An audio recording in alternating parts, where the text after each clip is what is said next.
Hello বন্ধুরা, শুভ দুপুর। তো চলো দেখাই কি কি রান্না হয়েছে। প্রথমে দেখাবো লাল লাল ঝাল ঝাল করে আলু মাখা করেছি।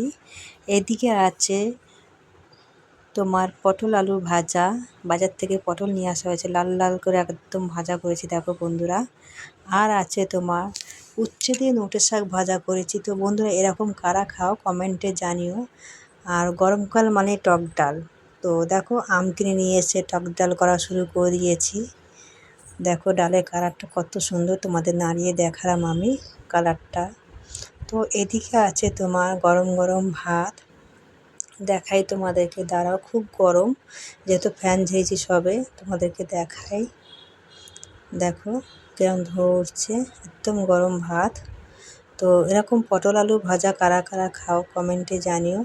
একটা পটল 4 পিস করে আলু দিয়ে, পেঁয়াজ দিয়ে, শুকনো লঙ্কা ফোড়ন দিয়ে, কালো জিরে ফোড়ন দিয়ে করে দেখো, খুব ভালো লাগে খেতে। এখানে আছে মায়ের আমার যায় আলু সেদ্ধ, আর আমাদের 4 জনের 4টে ডিম সেদ্ধ। আমার যা মাছ খাবে, তো আমার ডিম সেদ্ধ করবো। তো এই হলো আমাদের রান্না বন্ধুরা, টাটা।